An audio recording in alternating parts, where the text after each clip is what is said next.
To a certain extent, because we've talked about as a program, the more explosive plays you can get, the better opportunity you have. That being said, I still think we got to have good balance. But he is throwing extremely well. Obviously, he's been 2 and 3 games now, getting more and more accurate, getting more and more comfortable, especially with his lower body, and that obviously helps him throw it.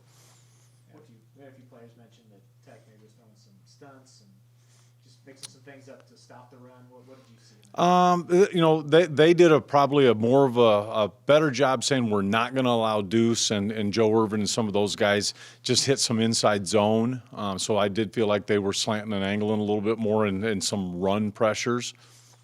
That happens. Obviously, we got to take advantage of it, throwing the football, even because not all of Skylar's balls were down the field. A lot of them were even, shorter to intermediate stuff that then people were able to get something more out of. So. What did you see West Virginia do successfully against this defense?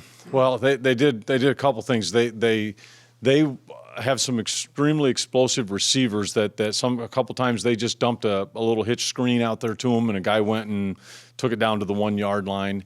The other thing they did, they got a little bit of quarterback run, had a huge play coming out at like the -7 or so, and ran a power read type play, and the quarterback slid out the back door for about 60. They did a good job of mixing it up. Their quarterback, I thought, played well, but they ran the ball well. They got good running back, a couple of them really, but number 4, number 24 are both really good running backs. And then they've got a lot of different weapons that we've got to try to do the same thing, meaning use your tight ends, use your wideouts, use your tailbacks, because they used all 3 of them, and then their quarterback used his feet a little bit. It was actually their not their what I'd consider their starter. They had the big run, but their backup. You haven't had a turnover-free ball game Yeah. Can you do week to week to Well, we keep doing it and talking about the fundamentals over and over again. And like I said before, I'm not going to harp on turnovers as much as every Sunday or Monday when we get together as an offensive unit. We talk about, guys, we have to take care of the ball if we're going to play complementary football. And unfortunately, we haven't yet, and we need to. As we keep going, we want to keep winning football games. We've got to win the explosives, and we've got to win the turnover battle. Renowned defensive coach, and yet they're having some issues this year. What are you seeing out there for them? I think they've had some big plays hit against them, but when you watch them series in and series out, they still really understand how they fit. They are very, very, very sound from their front to their linebackers to their DBs of where they're supposed to be in both the passing game and in the run game. I think in general they would say we need to limit explosives, and they've had too many explosives against them. When was the last time you had a game where you hit 10+ receivers? Ooh, yeah. I don't know. It's something that we actually really, really want that to have happen, but it's not something that you push to have happen. What I'm getting at is I want as many guys engaged, as many guys feeling like their skill set's getting used, and I want all of the wideouts to believe Skylar's going to go through his progression and get the ball to who's supposed to get it, not be out there thinking, okay, how do I find Phil, or how do I find Malik, or how do I find whomever. We want him to use the offense and spread the ball around. So it was a great deal.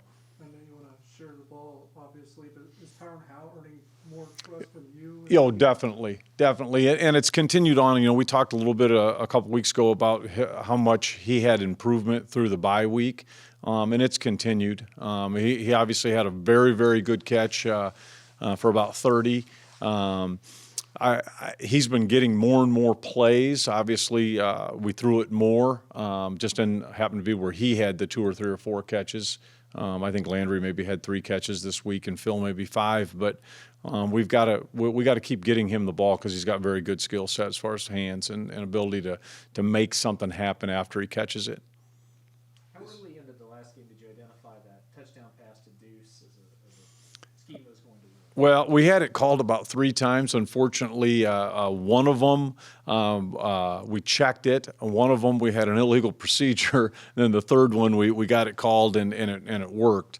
We felt like they would struggle with covering him out that with the fake to him, the linebacker trying to fit, and then you can see number 6 trying to turn and run and find him. So we felt like if we could get it called, get it on the correct hash, also helps because of the bootleg aspect of it and Skylar's ability to step back up. When you run it the other way, it's a lot harder for him to get stepped back up and throw a good ball. Coach, you guys ran a lot of empty on Saturday. Is that kind of the trusting of the offensive line, or what kind of goes into that? A little bit twofold. One, yes, I felt like, and we have felt that the knock on wood, the last 3 weeks or so, we've done a nice job protecting. The other thing it does is when you take the running back out of the backfield, often it allows the quarterback to better identify where he may be getting pressure. And Skylar's done a good job from a protection standpoint, getting it what we'd call turned the correct way. That Southern Illinois game, although it was a win, it was tough on the K-State family when Skylar went down. It was tough on the Thompson family when Skylar went down. What can you say about just his determination and being able to come back the second time from injury? Well, a couple things really come to mind with that. Skylar's done a phenomenal job over 2 different, what people may consider to be, boy, that's a pretty big injury to have happen, or any time where it's like, oh, wow, he's out and he's not going to play for whatever amount of time, having the right mindset.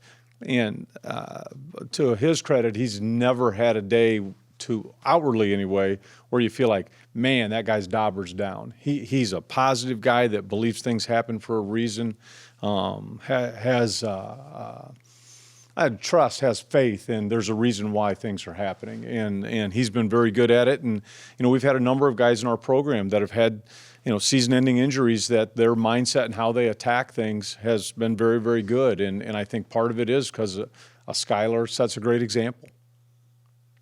Does TCU seem to have issues in replacing Garoppolo this year? I don't know. I think that structurally they are so good at what they do. You got to really dive into a little bit of the minutia to decide what is their problem. I know one thing from our standpoint, their program has got a great defense, and their kids are going to fly around and play fast and play hard, and we've got to be ready for the guys that are there.